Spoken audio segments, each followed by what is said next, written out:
I'm Jasmine Sangria, and welcome to the Tombstone Gold Belt Breakfast. I'd like to start by acknowledging that we are here in the city of Toronto, which is home to the Mississaugas of the Credit, the Anishinaabe, Chippewa, Haudenosaunee, and Wendat peoples, and home to many diverse First Nations, Inuit, and Métis communities. We'll be starting our format today with a 20-minute fireside chat moderated by Navoika Wahudniak, featuring Peter Bell from Canaccord and Michael Gray from Agentis Capital. This will be followed by a 20-minute panel featuring our CEOs, Peter Bell and Michael Gray, followed by a question and answer period. I do urge you to come and see us if you have any questions afterwards, or if you would like a corporate update, or please come visit us at our booths at PDAC at the Investor Exchange later today. Thank you and enjoy your breakfast. Good morning, everyone. First, I'd just like to say thank you for coming at 7 o'clock on a Monday. I'm very impressed by the turnout. It's a pleasure to be here. I'm Navoika Wachowiak. I'm a geologist by training and 25 years in capital markets, and currently the portfolio manager at 9 Point. My compliance department tells me that I do have to disclose that we do own two of the sponsoring companies, Sitka and Snowline, so we are happy investors. With that, I will turn it over to Peter. Would you like to introduce yourself? Sure. Good morning, everyone. I'm Peter Bell. I'm an analyst at, sorry, a bit of feedback there. I'm an analyst at Canaccord Genuity here in Toronto. I'm also a geologist by background. I spent the first half of my career basically traveling around the world looking at mining projects, mostly for Newmont, and then spent 10 years on the buy side in London, also doing project evaluation, a bit of time in investment banking, and I ran a junior for a couple of years, and I've been at Canaccord for coming up on 2 years now. And really, we're going to get to the Yukon part, but my background is really in looking at new projects in new areas. Okay, Michael Gray, geologist, partner with Agentis Capital, and I've spent my career, first 10 years with senior mining companies, and then I followed up, co-founded a junior, which I like to call the good Rubicon, and then I pivoted to the analyst world, surprisingly 20 years ago. And so I actually ended up working with Navoika for 3 years. She was a sell-side analyst at the same time as I was, and got to know her fairly well. And yeah, it's an exciting time in the markets. Really happy to be here. Good morning. All right, let's get going. We don't have too much time and lots to cover. So I just want to ask the panelists maybe to start off, why do you personally find the Yukon so exciting? And tell us about your wow moment. Like, when did you know this is a new area we need to focus on? Michael, maybe we'll start with you. Yeah. Well, I think there's a lot of geologists in the room. It's just a fantastic frontier area. It's still vastly unexplored. It's rated very highly by, vis-a-vis the Fraser Institute in terms of its geological potential. But when you can see companies like Banyan all of a sudden put 7 million ounces on the board very quickly, Snowline following very quickly after that with a very significant discovery, a major global discovery. But my aha moment would be when Snowline put out their news release in June 2022, and Craig Hart was quoted in the news release saying, "I've seen a lot of these systems, and I've more or less never seen anything like this with this vein density." They didn't have any assays at the time, but they talked about the amount of visible gold and the characteristics of the system. So my antenna went up and tried to get to site right away. So that was my aha moment. Great. Peter? So I first went to the Yukon in 1996, and I actually did not go back until 2023. And in 2023 was when I had my aha moment. I was actually on a site visit to see a bunch of different projects in the region. And I was also struck by the resource at Banyan, which I had not been that aware of. And then we went to see Snowline as part of that trip. And kind of actually my aha moment actually came when I got back to the office, because I model stuff up when I analyze things and produce like a 3D model of the deposit. And when I started modeling Snowline up and looked at the consistency of the grades and the nature of the deposit and so on, it was obvious right away as soon as I started spinning the data around how exceptional this was. And then you look at kind of the broader endowment in the region. And then I guess the other part that, that's kind of like wow moments, as you reflect on it a little bit, you have outcropping mineralization of the valley deposit, just sitting there untouched prior to that discovery, which is something you wouldn't really see anywhere in the world. Most places in the world have been crawled over by people and picked up and mined and whatever, even in really remote frontier regions. Here you've got this poking right out of the ground, and it's in Canada. Okay. The second question I wanted to ask our panelists, what are the key positives and challenges of operating and investing in this area? And maybe I'll start, and we've already talked a little bit about this. Obviously, the geology is amazing, and it is so incredibly early stage that there is so much upside. But I've been looking at the Yukon for quite a long time. I used to, on the south side, cover Sherwood Copper when it was ramping up the Minto mine. But as an investor, many years ago, this was pre-Snowline, pre-COVID, one of the things that struck me, it was one of the only times, it is the only time really, that a provincial government representative showed up in my office in Toronto to talk about the opportunities in their province. Really, the government being so proactive and open for business, and this was before the gold price run, that put Yukon on the radar for me as an investor. Maybe Peter, we'll start with you now. Sure, I'll go on the positive side. Obviously, we've mentioned the geology, and we've mentioned that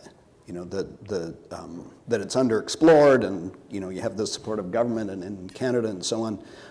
One of the other things I think that's interesting, and this relates to this, and again, this sort of for the geologists, but around the style of deposit, the reduced intrusion gold deposits, there's actually a pretty understandable and usable geologic model or exploration model that people can use in the region. There are certainly more than one type of gold deposit in the region, but there's a deposit model that people can follow, geologists and exploration companies can use, analysts, investors, other people can follow how companies are doing because there's actually some understanding of how it works. So, that is not maybe unique to the Yukon, but it's an additional factor in the exploration success, I believe. Mm-hmm. Yeah, I'll pick up on that. When we modeled it up, and to Peter's point, in terms of consistency of the valley discovery, low strip ratio, high-grade starter pit, there's only about a dozen deposits in the world that have 500,000 ounces a year plus production, gold deposits. And Snowline has potential to be in that club. So on that basis, it's global in terms of its significance. And I agree, there is a known model in terms of intrusive-related gold. This happens to be, twice plus the grade of most out there. So that's attracted a huge amount of attention. But you look at the share prices of the companies and the market caps, and they're a proxy for, do investors want to be in the Yukon? Certainly, there's been a nice recovery and a lot of momentum. So I think the Yukon's going to be fine. And that would be the one challenge that I would say is that there has been a bump in the road, and there's been, I think, a pretty good recovery. And we'll see what the report comes out in terms of the, what the causes were and things like that. So I think there's not been a lot of discussion on that, and I don't think we have to say any more, but that's one thing I'm looking for as far as going forward. So just back to your question on opportunities and challenges, there's a great exploration culture in the Yukon. I think there's a great ecosystem. The financial markets have been great in terms of funding the Yukon, tremendously over the last 3 years especially. The senior mining companies have come in droves in the last 5 years, 10 years. It's gone from 0 to 8. And so things have been done right in the Yukon from many perspectives.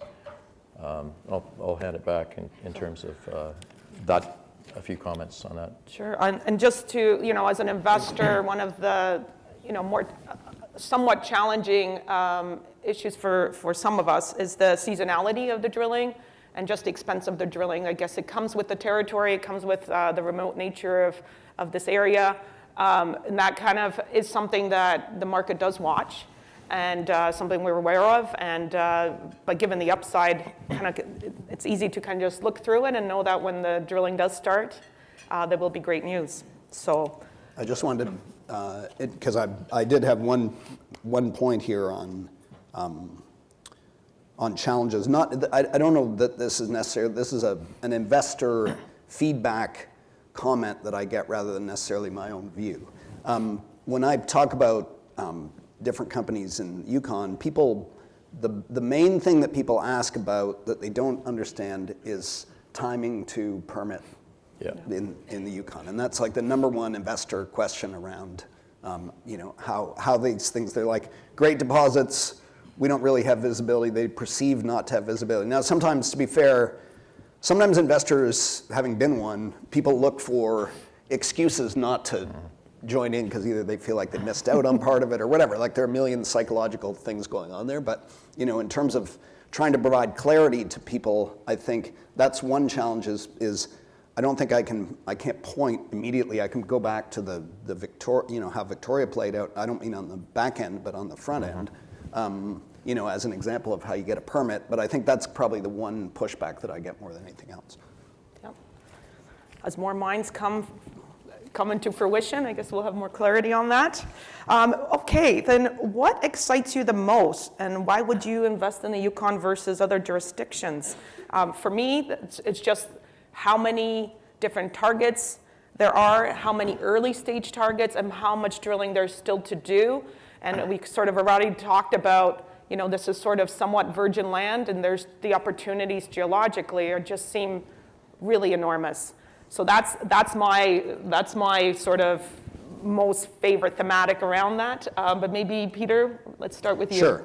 I think when you think about exploration and exploration success, a lot of times it's great if you have success really quickly in an exploration project. Of course, that's easy. Everyone piles in and loves that. But the reality is, some projects take a little longer to figure out, how they're going to play out, or ultimately what the big upside might be in a project.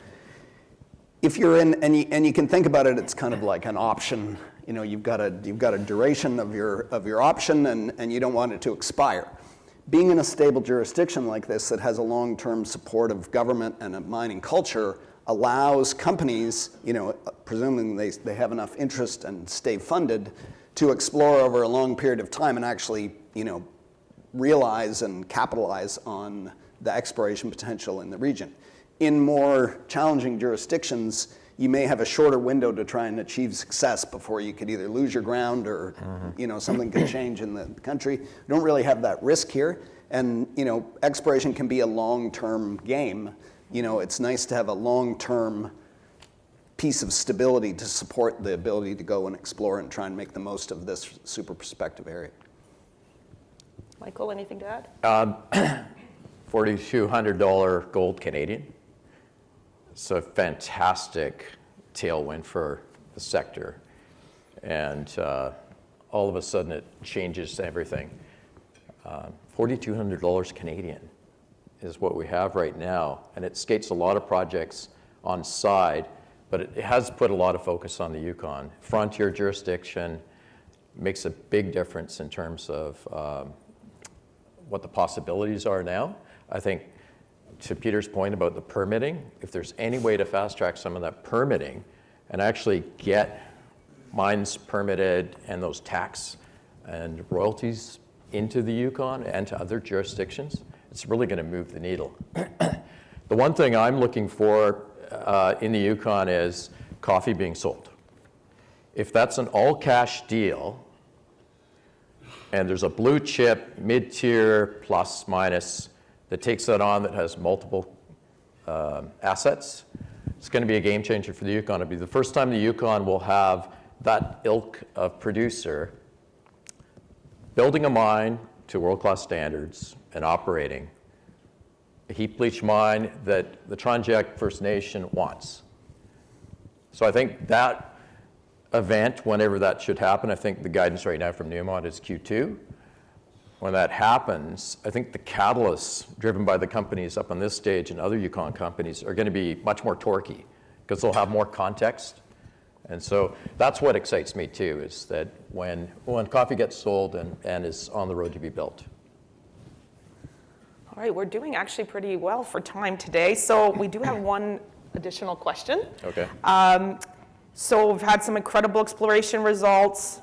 There's been a lot of strategic investments made by corporates into some of the companies that are exploring in the Yukon. But as Michael mentioned, we don't have that tier one developer producer in the area. What do you think that they will be looking for to make them comfortable to come into that area and start that long-term investment? Maybe Michael, start with you. Well, I think to Peter's point on permitting, if a company was to buy coffee, which is more or less permitted right now, and had a platform, I think they would start to get comfortable operating in the Yukon, and a lot has to do with First Nations relations, making sure there's alignment there. I think that with two of the projects being Eagle, if that does get sold, that's the Nature done. And then Valley, Snowline's discovery, that's the Nature done. I think there has to be, for investors, positive indications that mining is going to be embraced, responsible mining is going to be embraced. I think the government has already shown they're very supportive of mining. I see Minister Stryker there, natural resources. That's great. To Navoike's point, there's been a lot of great marketing by the government over the last 3 or 4 years to bring awareness and investor attention. And now it's got to be kind of a more confidence that if you build it, we will support you. And the First Nations, I think, need to be appreciating the economic benefits in terms of why mining can be really part of their future. Peter, anything to add? I mean, we're talking about big companies Yes. operating, and just to be clear on the question. Yeah. And I'll speak in the context of Snowline quickly, and part of the reason is I actually cover it, so that I have more familiarity with it than others. Now I'm competing with something, I don't know what. When you think about what does a big company look for when they come into a region? And they typically, the stumbling block, there are 2 stumbling blocks: jurisdiction, and then jurisdiction, in other words, stability of jurisdiction, permitting, and all that kind of stuff, but also scale.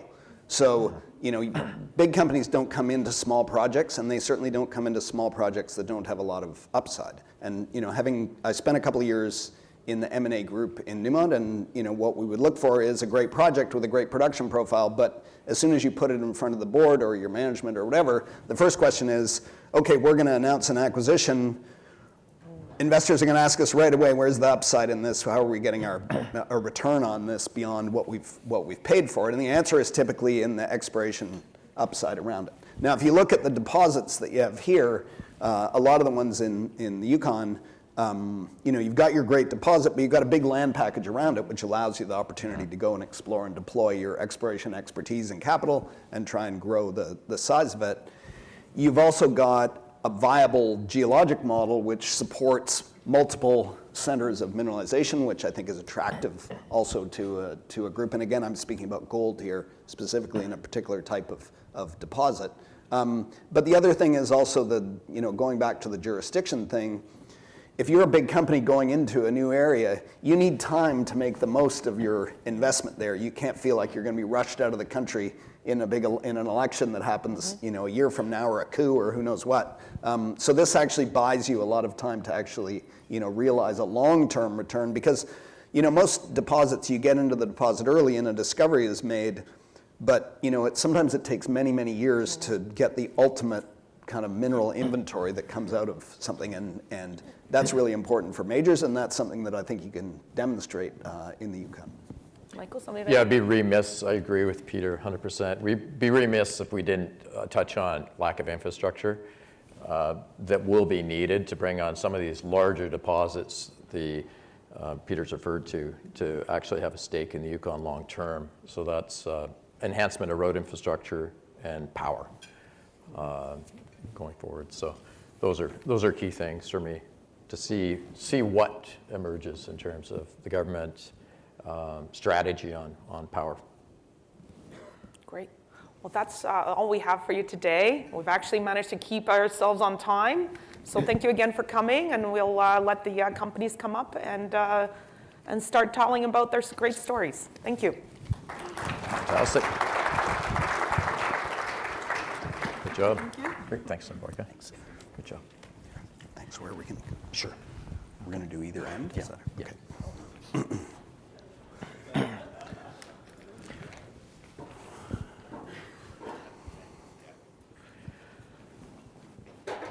Hey, good to see you.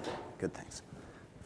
I think I'm in this one. Okay. You're down. We're being Yeah, we're gonna sandwich. Hey, nice to see you. bookshelf you. Hey, Scott. I should have worn fancy socks. Oh, yes. Well, maybe we could have the first slide. We've got all our CEOs up here, our presenters, and Banyan Gould's going to be first. The format we have for you is, I think each company's got 3 minutes. I don't know if we're going to have that on the clock, but it is more of a pitch. So it's going to be very punchy. A lot of you know these companies quite well, so we'll hit it pretty hard, 3 minutes each. And then I think, Jasmine, how many minutes do we have? Peter and I will ask questions. 7 minutes to each CEO. And at the very end, I think we have got time for, I know Colin Jones has some burning questions back there. So we'll have some time for the audience participation. So I'll invite Tara Christie to come up and give us Banyan in 3 minutes. I'm going to stand. 'Cause Absolutely. Yep. So Feel free to stand. you're seeing our project area here. You'll notice roads, power line. That's the main power line that actually goes to the hydro dam that's just 50 kilometers away and is actually connected to the Yukon grid. The road in the foreground goes to Victoria Gold, and that's a substation right there on the property. Very moderate flat topography. You're looking at the area of our 7 million ounces. There's no big rivers, lakes, mountains, glaciers, all those things that make building mines really, really challenging. Exciting news for us this year, and I know most of you know about our resource, our 7 million ounces at 0.63 that we put out last year. Since then, we drilled 21,000 meters. Really, we've started to understand the higher grade in the deposit, and you can see that from how we've taken the grade profile there in the top right-hand corner shows you what the grade profile of the deposit looked like in 2024, and you can see we've developed these east-west zones where we have clear areas of higher grade, and that'll be really important for us as we continue to move forward and we do our maiden PEA this year. That one intersection that came out last week, 16 meters of 9.32, pretty exciting. I'll show you the rocks of that on the next slide, but that's a contact between the host lithology and a felsic dike. We think we can trace that. We've now hit it about 5 times, and every time it's been over 5 grams. So that's something we'll certainly be following up on, and I know Michael probably asked questions on, or Peter.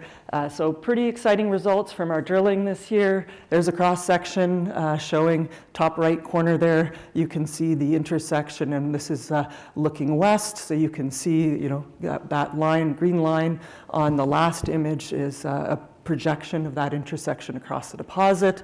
Lots of room to grow, airstrip there on the right, and power line. We simply haven't connected the two yet. Both of the deposits are open and east-west, down dip, and between them, and of course at depth. Pretty exciting, and there you can see the contact as well. You do have a timer, isn't that handy? Yeah. So what's happening for us for 2025? We're funded for our program for this year. You'll see a resource update in Q2. We're going to start drilling probably in April. We're pretty excited about some of the targets that we have, both proximal to our existing resources, few distal ones maybe. We did do some geophysics last year, and we have some interesting ideas that could be really exciting for Banyan. You'll see those results come out through the fall. We'll have our PEA, which we have to do for our 100% earn-in. I'd love another 50,000 meters before I had to do that, but we will be doing that for fourth quarter to get 100% of the property. We're continuing our baseline. Community programs, of course, are really important, as Michael spoke to. That has been something we've been re-engaging with Nachanaik done, and certainly will continue to do that as their time allows, because that's the key challenge right now in the community. So great program planned, and look forward to lots of news flow for us. How's Very that good. on time? Yeah. I know Peter's going to ask a question on metallurgy. So I'm going to ask the high grade, thick 16-meter intercept of 9 grams. Yes. Was that a surprise? Was that part of your targeting? And maybe as part of the answer, you could comment on Morris Smith and Henry Marsden being involved. Henry, former of Yamana VP Worldwide, because I found that interesting this summer to have them on site and contributing. Absolutely. So that's been a big part of our success this year. And our program was really targeted. Probably, I think, our most, a lot of our original exploration was true step-out exploration. These holes were targeted, the depth we were going to get in the pit, to add ounces most efficiently as possible. And that was largely because of Henry. And then Moira coming to site really helped us to understand a lot of the geology. Like, we have a huge area, that laydown yard. We laid out the core for a full section. Yeah. And so here you've got a cross section, and then you lay out the core and you can actually walk across the cross section. That was really informative for me and for our program. And we've added to our team. Duncan McKay here was also ex-Yamana, worked with Henry, as is Kate Hudek, our new GIS database geologist. So we've kind of brought that Yamana team back together. You finally have a VPX. I finally have a VPX, not a part-time VPX. Yeah, that's good. So really strengthen our team, and that's been part of why I think our program was successful. So yes, we were targeting that, and it's a felsic dike, yeah. So is that indicative of causative mineralization? Maybe. Combined So with some felsic of the dikes tagged to the thick high-grade intercept? It is, yeah. Okay, interesting. Yeah, so okay. and is mineralized. Okay.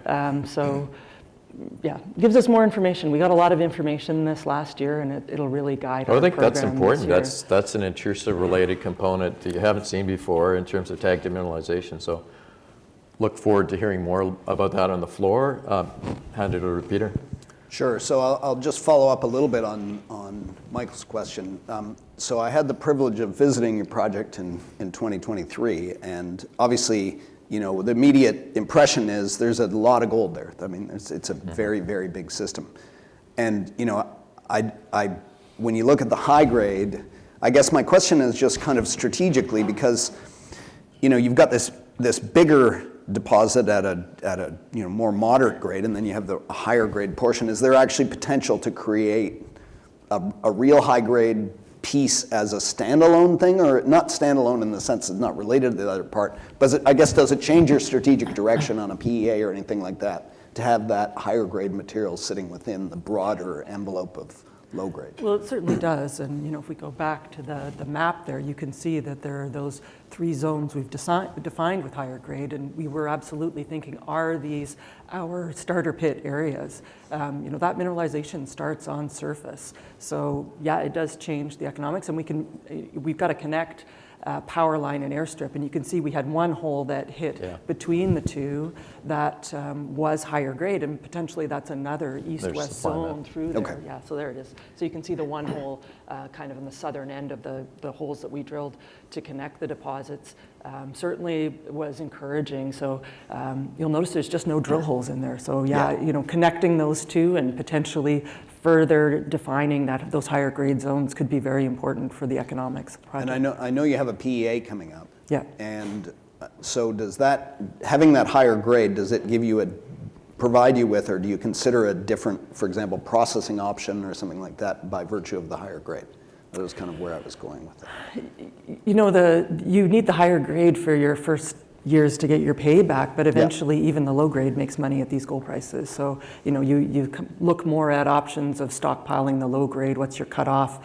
We're doing all that optimization work now and trying to understand what the best methods. And we've narrowed it down to the 2 mill options. Gravity flotation, it's pretty good recoveries, currently 84, but we're certainly working on looking at doing some additional work.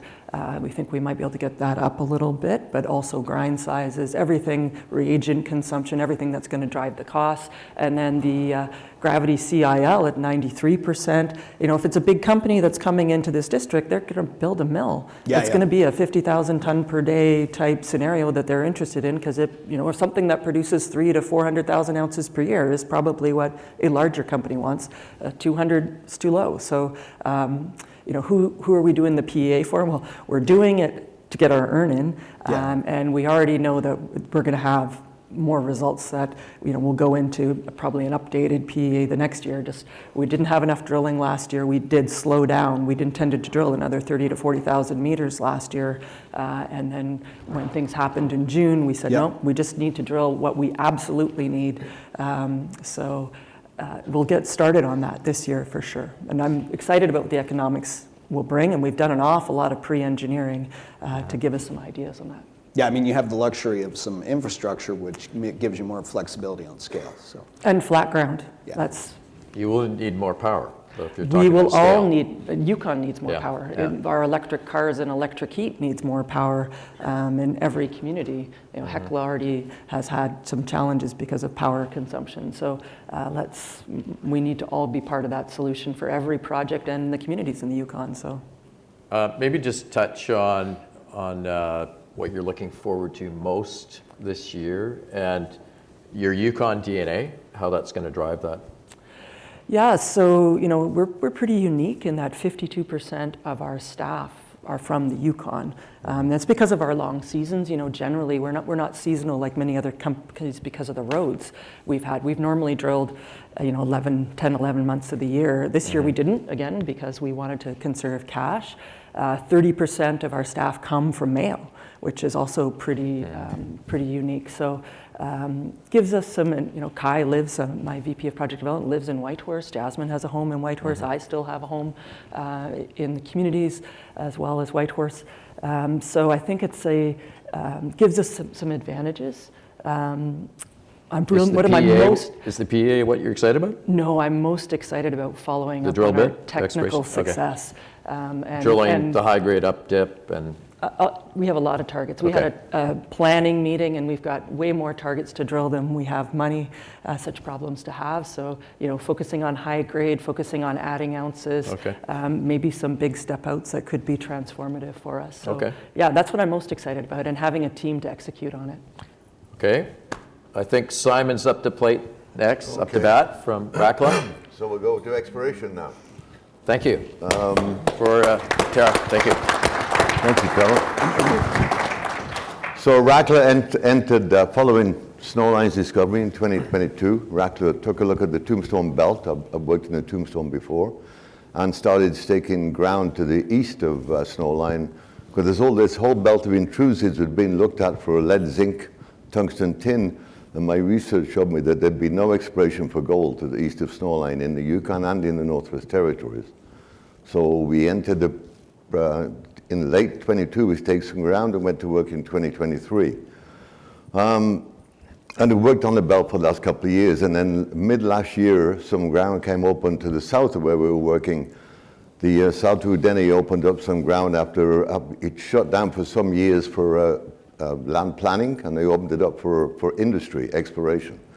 And we staked we saw some ground that was open with some good geochemistry draining from the intrusive, staked it, and as we see this granite body there poking out of the ground, as Peter said that term before, and we found that whole cliff face, strongly altered, veined, running good grade gold. So when we go in this area, we usually do stream sediment geochem around the intrusive, follow up on the government geochem, and then do talus sampling at the breaking slope where the cliff and the talus come together. We did that on this intrusive body, and on this south face, we got like 550 meters running over a gram in the talus, with a core zone within that of 180 meters running 3.68 grams in the talus. Sampling, the geo that did that talus sample line took a couple of grab samples, got 92 grams and 15 grams in outcrop. That whole cliff face is altered, strongly altered and veined. And so is the backside of the hill. So we've only been able to sample. We've spent about 10 man-days on this property in total to date. And this is what the granite looks like. It's shattered with veining over that whole 180 meters. It looks more like a schist than a granite, but it is a Cretaceous granite intrusion, Mayo Suite. Excuse me.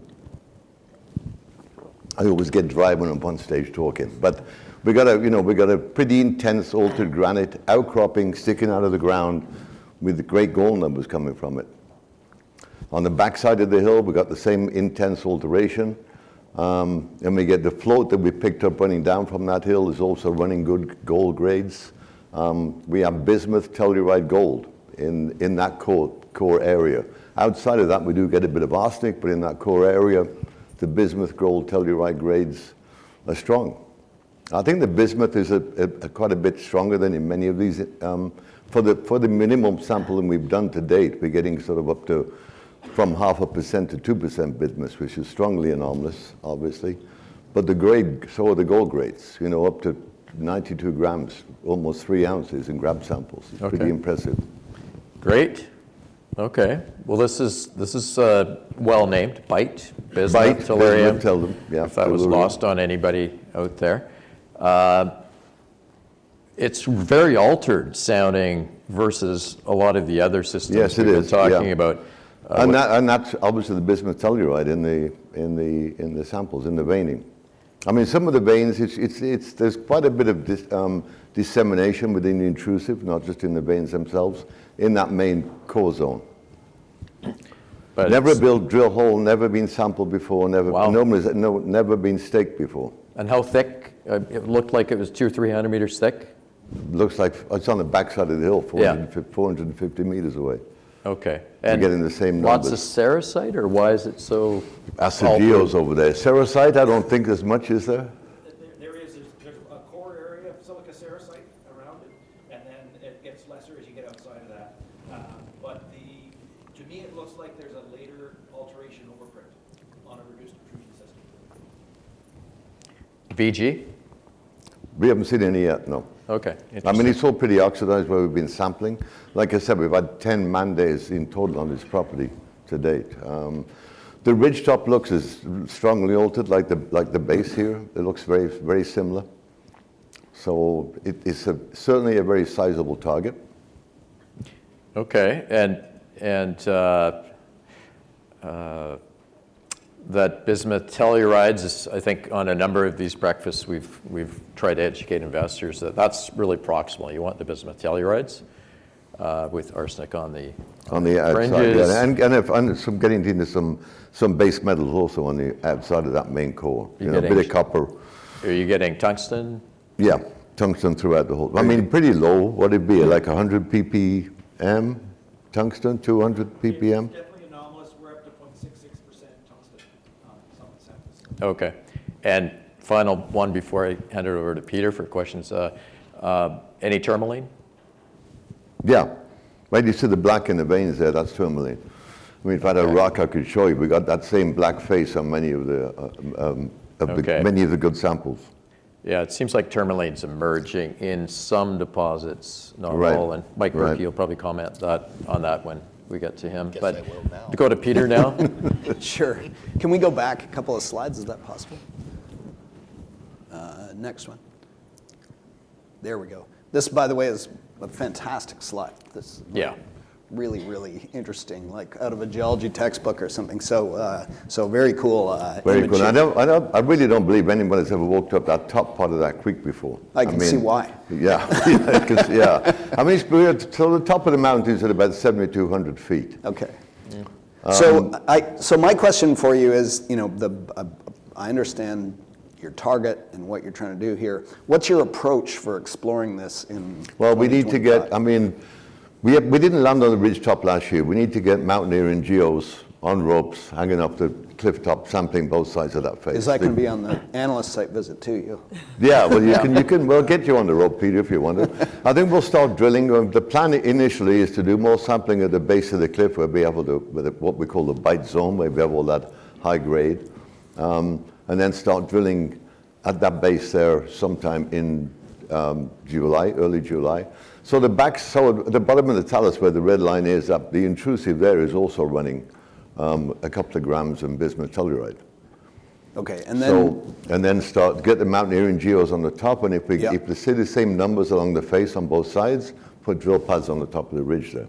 Okay, and your sense, if we just, I think if we look at the next slide, sorry to jump around on the slides here, but we see this, there's obviously, you're collecting the talus there at the bottom, but what's your sense of your targeting, because each deposit is a bit different from each other. Yeah, and definitely. So what's your sense here on, whether you're targeting actually in the intrusion or whether you're targeting on the margins of it? Or No, definitely in the how's your intrusion. targeting? If we go to the next slide, you see the intrusives are shattered with veining. Yeah. Quartz tourmaline veining, quartz sulfide veining. I say sulfide, but it's bismuth telluride. Yeah. As you get further out, you see some arsenopyrite, but in that core zone. Yeah. So drilling into the intrusive, through the talus into the intrusive, and cut below that. We have one channel sample on the cliff, and that was a 40-meter channel sample was 38 meters of 1.8 grams. Okay. So then we did a lot of short 2-meter chips, and they came in sort of 1 to 2 grams. So you got a broad 1 to 2 gram halo with some very high grade veins within that. Okay. So that's your primary target. That's the primary target, definitely. Okay. And then you haven't even started drilling this one, but I'm going to ask you anyway. Are there other intrusions in the? We've real identified property 2 other intrusive bodies close by that have never been mapped in before. Okay. We haven't sampled them yet at all, Yeah. though. We just focused on this one. Once we found that, we got those talus results back. Obviously, we went straight back there. Yeah. So, Would you say, Simon, this is a very thick dike from what you're looking at so far? a thick dike? No, I think we're in the apex of an intrusive body. Okay. It's totally altered and veined. And what's the range and thickness of the actual individual veins? Inches. I mean, in some places we can't see the veins. I mean, those quartz tourmaline veins, it's more like a facing on the vein. What would you say, Scott? Have we seen any real? It's tough to get a handle because it is so shattered and they're all dissected. I've seen 1 2-meter wide vein that you could see and trace. But for the most part, it's really tough to get a handle. I'd say centimeters generally. And you can actually see some of them. yeah, that's what I was wondering, whether you can actually see them. And how about density? Wait, How many veins? see the vein behind Mike? Yeah, okay, there you go. that is a vein. Right. So how many veins per meter Wow. range? I haven't been able to count yet. Multiple. Okay. And then what And about? some of them are running along the plane that we're looking down there, and some of them are cutting into the vein. Yeah. I So was there's gonna ask you multiple that. directions. I was going to ask you okay. about orientation and. For the most part, running about 310, but then there's some that are cutting right into the cliff itself, which would be more east-west. So you have multiple orientations. Multiple orientation, definitely. You've got 15 seconds, Simon. What's the scope of drilling for the show? 2,000 in the valley, basically starting out there. Put 2,000 meters in the valley with 5 or 6 different pads and splaying out.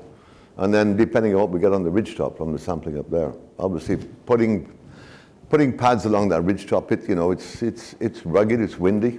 Yep. But, so we got to make sure we need them before we do that. Fantastic. Thank you, Simon. Thank Rakla.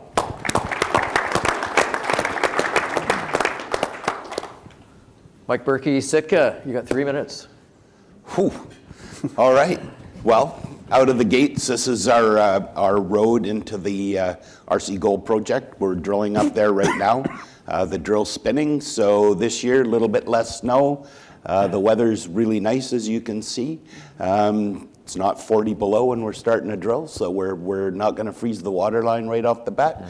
But again, access is a challenge in the north. No matter where you are, we're well located. We do have a road. We're 2 hours out of Dawson. But certainly, when you're developing a mine or anything, back in the days with the chamber, we did a study in the north, and there is an increased cost really no matter where you are. So when we compare ourselves to the south, and say we want to be as good as them.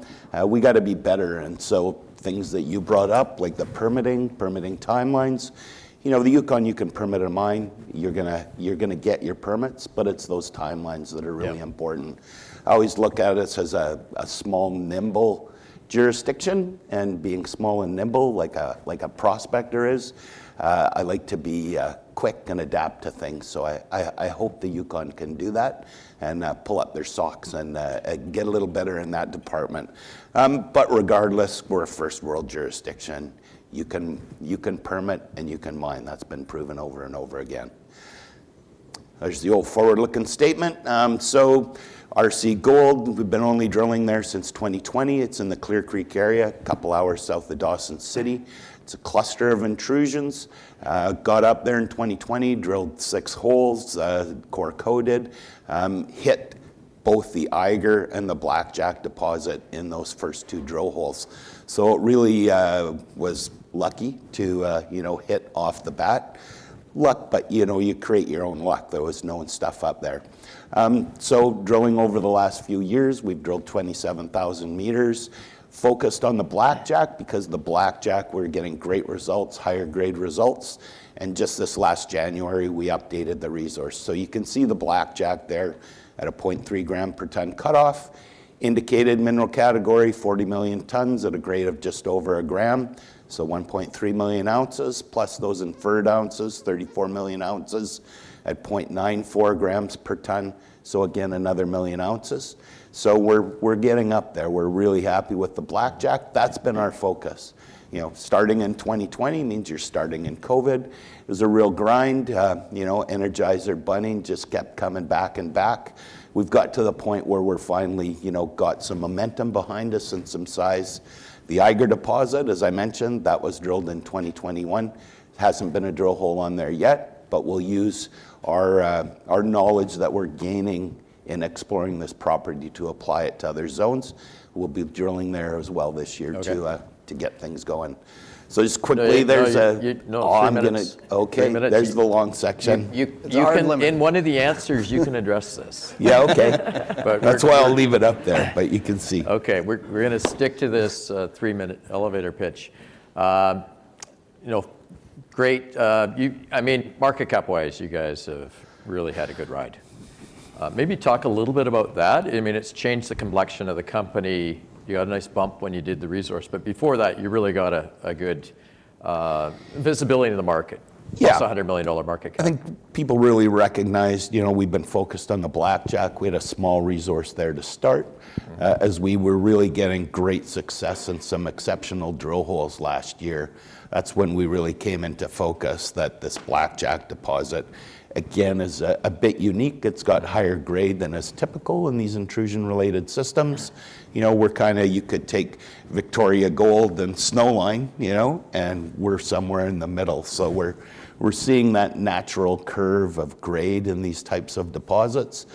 You've set the bar at the top, Scott, thank you, and we're happy to be in the middle there, because at a grade of 1 gram per ton, when you look at economic deposits like Victoria Gold, when they're operating, mining around that 0.6 grade, when we've got a gram per ton deposit, that's a real cornerstone for this project. Do we have the timer on for the 7 minutes? Maybe we can Yeah, get it start it back right on. now, 7. How do you do that, Wow, Mike? he really clawed back on that extra 3 minutes. One more question I'm going to hand over to Peter is, I know you guys are the first pass logging from doing a trip last year up to site, I think it was October, you're now logging with UV light because there's so much she light. And then you can go back and really pick apart the zones. Maybe just talk about, that's a big difference in terms of the other intrusion-related deposits. Yeah, we're seeing that, I just switched to my next slide that I didn't get to in my 3 minutes, but the Rosgobble intrusion is the most southerly there in the Clear Creek intrusive complex. And that's the one where we're seeing a lot of scheelite, a lot of tungsten. Okay. The Blackjack, we do see a little bit here and there, but the characteristics have changed a little bit in the Rosgobble, same sheeted vein system, but we're seeing an increase in that tungsten. We're also seeing a little tourmaline. Right. So slightly different characteristics, but a lot of tungsten. Okay, Peter? Yeah, I want to talk a little bit about the grade of the various pieces of your resource. Yeah. And if you just comment, because you made a comment early on about needing to be a little better than something in the south, given the challenges of developing a mine in this area. So on the grade side, what is it that makes the grade higher in the Blackjack versus the Eiger? What are the things you're looking for in terms of trying to target higher grades in those systems? Yeah, I think any geologist in the room would agree that structure seems to be integral to these things. And so far at the Blackjack, we're seeing, there's a north controlling structure, the Blackjack Fault that goes from Blackjack down to Rosgobble. There's east-west extensional zones where we see these Lamprofere dikes that hold that together. We found some northwesterly structures. So we're applying that for our different areas, like Eiger. When we go back to there might be a depth control too. Eiger's been drilled to a shallower depth than Blackjack. Blackjack, we truly are seeing an increase in grade at depth. So there's things that we're seeing there that we're kind of looking at for refining our targets, and other areas like the Eiger that we're going to drill this year, Pukam and Rosgobble, and other areas. There's a cluster of 9 intrusions there, and then 2 intrusions in the eastern part of the property that are all gold bearing. They all have gold zones on them. So we've got a lot of runway in front of us, but we're focused on that Clear Creek area where we have that tight cluster of intrusions in that 3 by 5 kilometer area. Okay, I'm going to selfishly try and educate myself on some of the things you can learn about these zones. And one of the questions, because you talked about different secondary minerals or accessory minerals or whatever metals in the system, what can you understand from the distribution of different metals about where you are in the elevation, for example, of these intrusions? Can you tell anything like that, or is it not that? People haven't really figured that out. I don't know if we know yet. that part yet. Certainly, when you're talking about the arsenic, you're starting to get influence of the country rocks aside. Yeah. And so you can use that to vector in.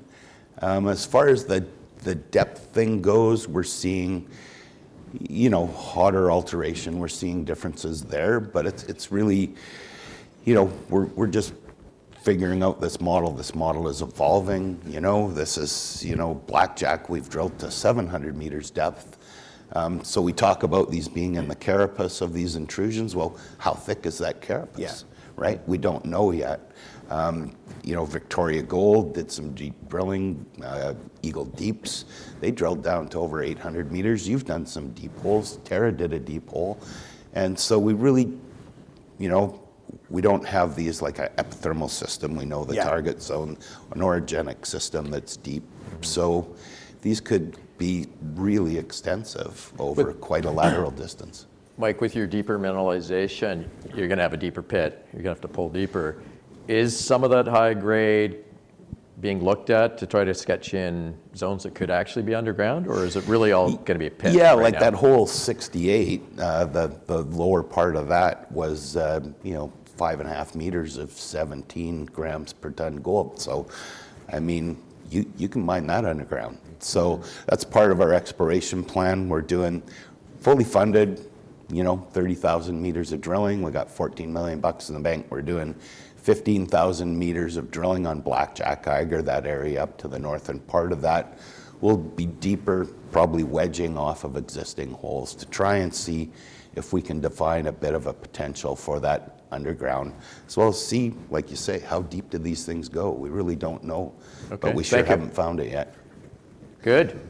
Zip it. I don't know why it feels good to cut Mike Berkey off. Just before asking Scott to come up, full disclosure, I own all these companies, and I have research coverage on Sitka and Snowline. Scott Burdell, Snowline, $1 billion market cap. He's got to wait for the Oh, there we go. Snowline slide. There we go. This slide. There we go. Okay, yeah, so forward-looking statements here. We'll be making some, and I figured, what do people want on Monday morning at 7 a.m.? Tables. So, yeah, you can see on the left table, this is basically, I just wanted to walk through the deposit that we have at Valley quickly and kind of show why it's unique, why we're excited about it, why why our market cap is where it is and why I think it has a lot of room to run. That's a forward-looking statement. So the bottom the bottom row on the left table just shows our current mineral resources. That was an initial estimate based on our first 28,000 meters of drilling. We've since drilled another 25,000, and we'll be updating this soon. But you can see 4 million ounces indicated, an additional 3.3 inferred. Average grade between the two is about 1.45. And if you just look at the amount of waste rock there, you can see basically an implied stripping ratio of 0.9 to 1, waste to mineralized rock.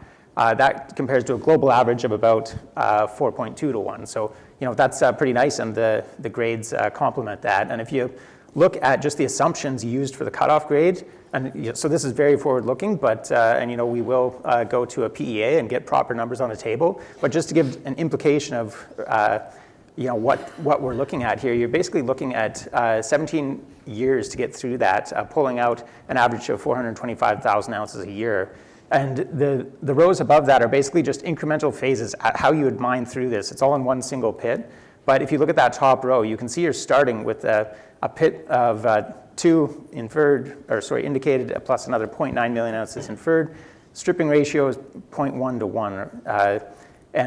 So basically no waste, digging into high-grade material. And again, if you look at that production profile, 25,000 tons per day, you're basically looking at 689,000 ounces a year. And for context, so over 4.3 years. For context, Agnico produces about, actually in 2024, that's exactly 20% of their production. They're a $70 billion company, the largest gold company by market cap in the world as of last week.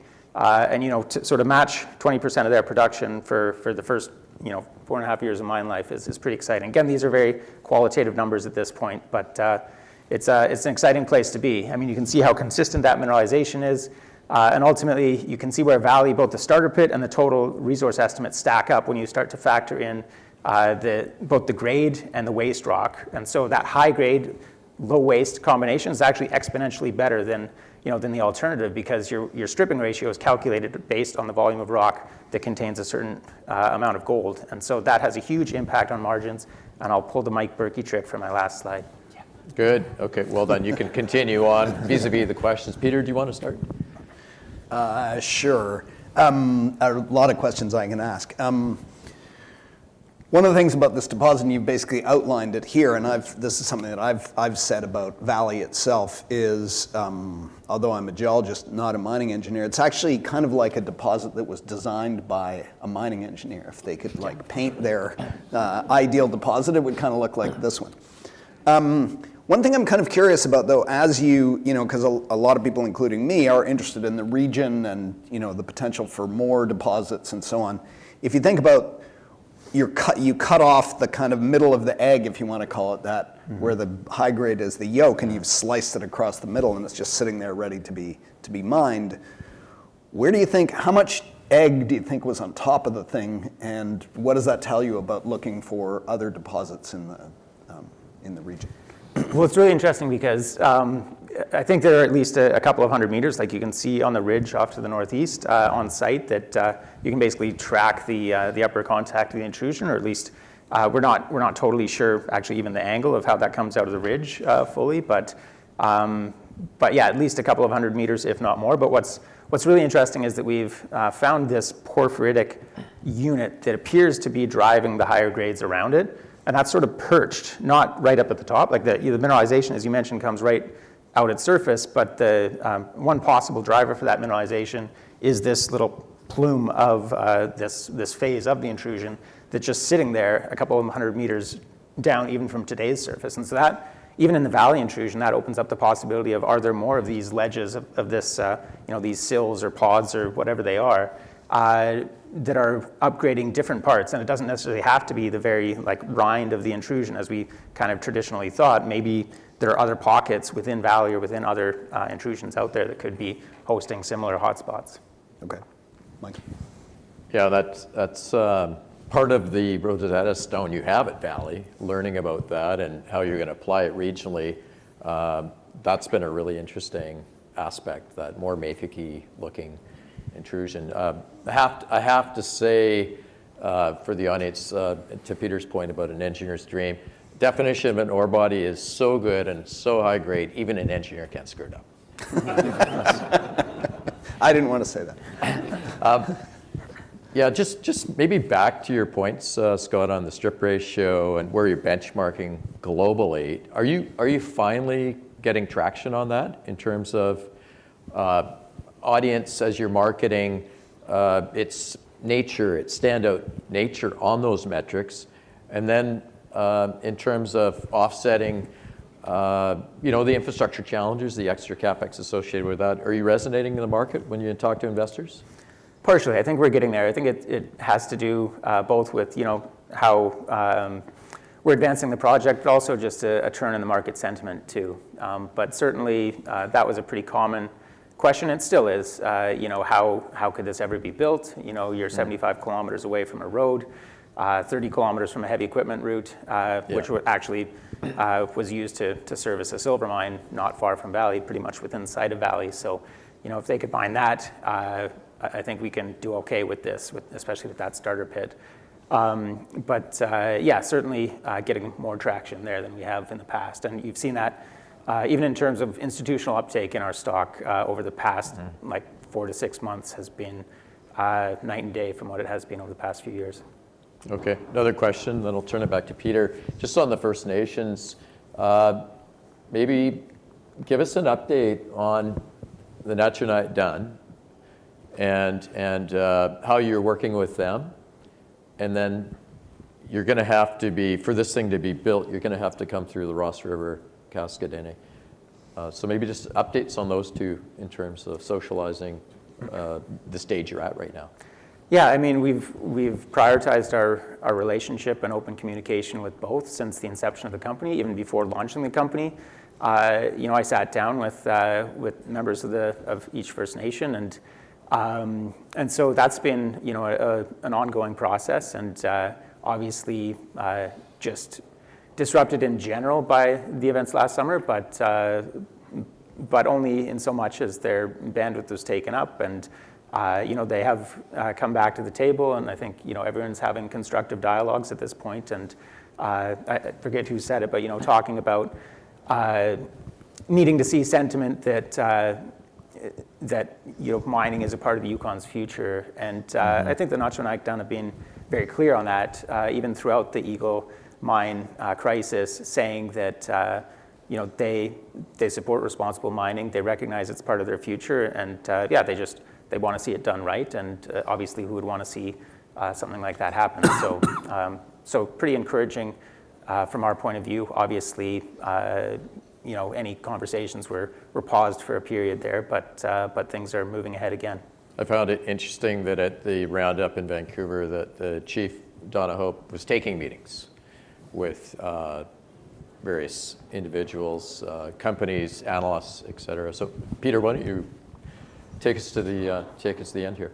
Okay, I'm going to jump back into the geology for a sec. And I just wonder if because we've been talking about trying to figure out, the secret sauce or key to understanding these different intrusive centers. Can you comment a little bit about, what you think is special or unique, if it is unique, about the main mineralized part of the valley intrusion versus some of the other intrusive centers that you see around the, regionally on the Rogue property?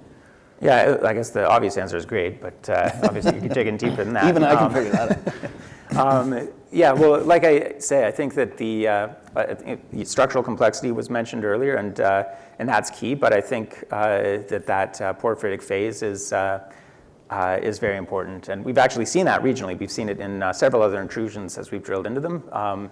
But we haven't seen a big pot of it yet. But it's very encouraging to know that those processes happened throughout the district. And I'll note that that's just that's sort of a leading hypothesis in our camp too. And there are other thoughts about what's going on. But certainly that appears to be pretty conspicuous. And our hole 115, 300 meters away from the main ore body, that hit that phase, hit a nice kind of pocket of hotter mineralization. So we're pretty intrigued to keep chasing that. Okay, thank you. We now can turn to the audience. I think we've got 20 minutes. Jasmine, is that right? 20 to 30 minutes. I know Earl's got a burning question, but we're going to let you think about that question, Earl McMaster. In the meantime, Colin Jones, I think you were going to ask one? I'd like to get an update on Scott on how the Jupiter and those styles of targets are progressing. Maybe you could repeat the question, Scott? Okay, yeah, just a question on Jupiter and how some of the other targets are progressing. Yeah, Jupiter, we drilled that again, so we consolidated ownership at the start of last year, which was great. Prior to that, it was a 70-30 split with a private party. And so having 100% of it, we drilled it for the first time since 2021. We've taken some step outs. We've hit on those step outs. And so, we haven't really swung for the fences in terms of big kilometer scale step outs, although we're seeing more targets come online along that regional structure, about 12 kilometers in a parallel structure. So it's really intriguing. We want to go back, and we're getting a better understanding of the structural controls as well. Some ideas from examining the 2021 core were validated with drilling this year, notably steeply dipping east-west striking structures that are carrying grade and veins there.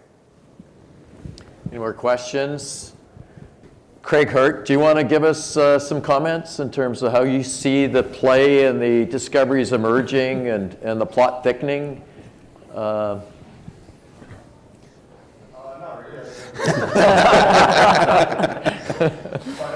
We're sort of seeing a theme developing geologically, right? Go back to Peter's question, right? In terms of recognition of the vertical components in these systems, right? Mm-hmm. I know at Tombstone we're doing a lot of exploration of systems that are not yet unroofed, and so we're way above these things. As we mentioned, we're eroded into the valley probably 200 meters or so, and we're in pretty good juice there, and we've got drill holes that are going down 700, 800, 900 meters. So we've got probably about 2.5 to 3 kilometers of total vertical component within which to be mineralized. And there's something like Bank, which is up on top of it, but that's not obviously connected yet. But things like geophysics and deep drilling might even get us there. So I think it's really interesting that we're seeing this model become even more robust and understanding another dimension of it, because all the things that we've done previously was really just looking at aerial or spatially and plan. It was about the lateral variation, and I think now we're recognizing that different targets are going to be exposed at different erosional levels and will have different characteristics. So I think it's maturity. I think it's a great thing that you see in a district as discoveries are made, and you realize what the different parts of the altitude are looking like. So I think it's a really, it's pretty fascinating for me as a geologist to see this thing develop. On that vertical aspect, and I think you've got a 5 kilometer plume in your model laterally over Banyan, with that high bismuth tellurium signature being very proximal. Maybe you could comment on that and maybe put into context what you see from the high-grade intercept that Banyan has had. Yeah, I think initially we thought that a lot of these intrusions are like cylinders, and the heat associated with the cylinders are sort of going right up, and it's sort of cylindrical as well. But I think now we see it more like a mushroom, that the fluids and the heat that are coming up above the pluton are probably being transported away by various convection or whatever. It's not just convection. So we're seeing these large mushroom taps on the tops of these intrusions as being a potentially mineralizing space. And Banyan is a really good example of being something that is probably up in that space.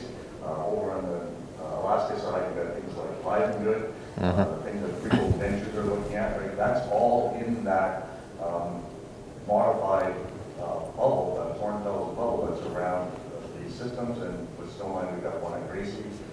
So I think that's really an interesting area as well that has a potential exploration focus. It's not just about looking at or for the plutons. There's other opportunities sort of in that space. So do you think that you talk about the evolution of your model, is there more elevation control or less elevation control in terms of where you need to be? I always am thinking about the erosional level in different spots around the territory. Well, I think we're seeing that we have potential for higher grades in the intrusion and in parts of the intrusion that are above perhaps these porphyritic phases. So I think we're getting different grade profiles and associated metallurgical responses probably from different parts within the system as well. But I think as was mentioned, it's not like a porphyry system or things that are in shallow crust where you're going through steep temperature gradients. We're deeper in the crust, and so you're only going to get variations vertically that are mostly associated with fluids interacting with the pluton or being next to a generative magma phase or being above in the horn zone. Okay. So I think those are the biggest drivers for the change in the system. And just to come back to what your comment was before, Michael, about the high grade that potentially you're getting there. I think whenever you look at any of these fluid systems, we always see people drawing horizontal lines that are sort of showing the gradient that you're going through. But Mother Nature doesn't work that way, right? There are parts of the system that are moving faster or slower, so you actually get spikes. And so probably these high grade zones that Danny's finding is one of these spikes, and there could be more. So Yeah. as soon as things start to change a little bit, start to see the background noise gets bigger, that means you're getting closer and closer and closer. So you're looking for all those spikes. Outstanding perspective, and just, I'm going to hand it to you 1 sec, but just so everyone has context, Craig Hart is the global expert and authority on these deposits. That's, you know, and I mentioned at the beginning, quoting him, and it got onto my radar screen, so thank you for that, Craig.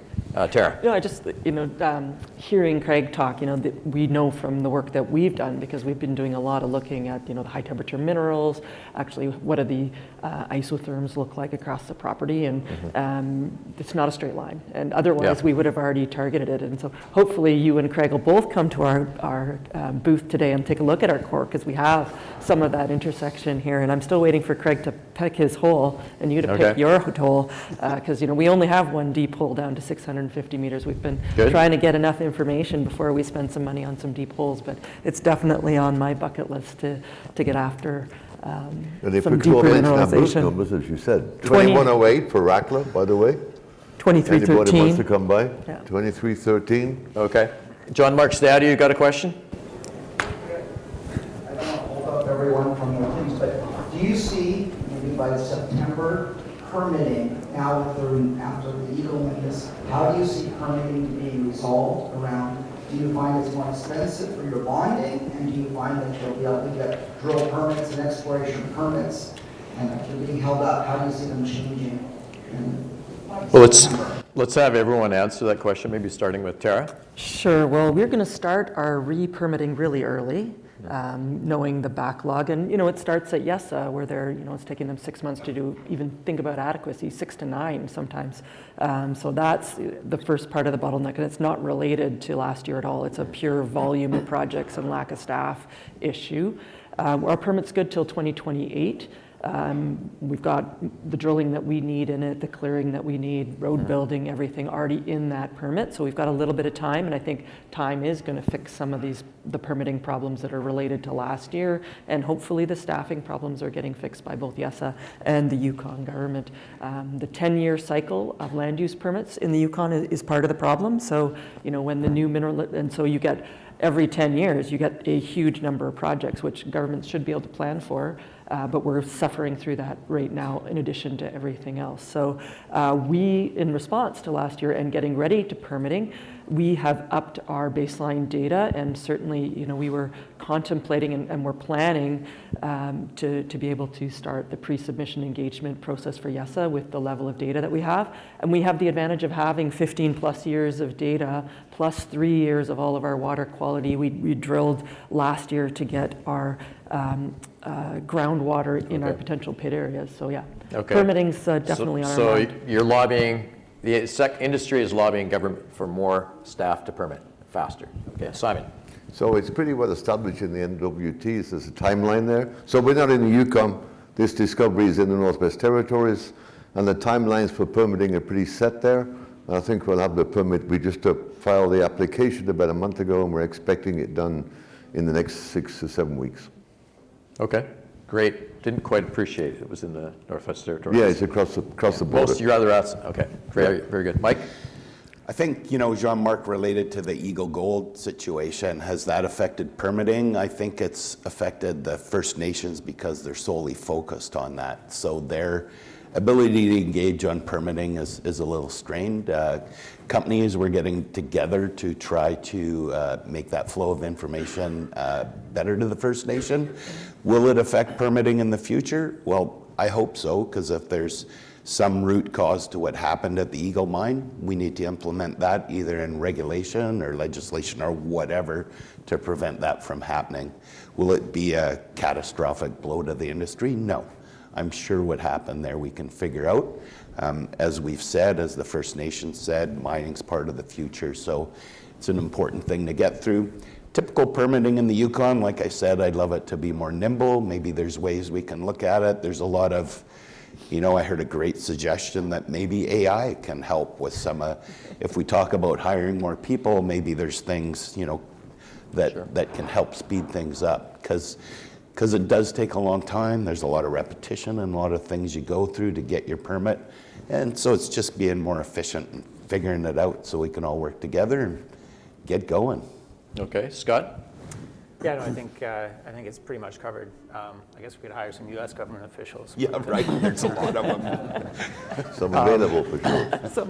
But ultimately, yeah, just to reinforce, I mean, that's so far very much the investigation, and any changes are really related to heap leach projects and any kind of knock-on effects from there, just based around once we understand the mechanisms of what happened with the slide. But like Mike says, I think that more detrimental to the industry would be for that to happen again versus, changes to the regulatory regime so that we can ensure that that doesn't happen again. But ultimately, I don't think for any company here, the timelines of not permitting a new heap leach project until that report comes out and things are incorporated, that's like a 6-month to probably most 12-month timeline, and we're talking years before we're putting in our actual full-on production permit applications. Great. I think we've got time for one more question. Anybody? Okay, I'm going to ask Peter for his final thoughts to wrap up. I'll make 1 or 2 comments, and then we'll let you go, because I think we promised we'd be done about 9, unless, Kevin, you had a comment or question? No. Everyone should get these guys some money so they can keep drilling. Okay, there we go. There we go. Peter. Sure. Well, one of the great things about being on stage with Michael is he likes to put you on the spot, so you have to make a wrap-up comment. So, I mean, I guess what I'd say is what I said at the very beginning about I think this is, certainly one of the most exciting, if not the most exciting, gold exploration regions in the world. I think you can hopefully, you've had a great and very special discovery in one part of the Yukon, a lot of very promising stuff in other parts of the Yukon, and hopefully that all turns into positive momentum to actually capitalize on what's a very prospective and super exciting part of the world. Fantastic. A few thank yous, and I hope everyone found this illuminating. I love the transparency. We got into some edgy areas. We tried to change it up a bit. Thank you, Neboika Wakawayak from 9 Point Capital, for your, appreciate that. Jasmine for organizing a lot of this event and getting people out on an early Monday morning. I think there's a lot of insights here that can be taken away and leveraged. And it's great to see so many people from the buy side here in Toronto at PDAC. So thank you very much. Enjoy your PDAC, and thank you to all our presenters. Very insightful. Thank you, Thanks Mike. again. Thank you.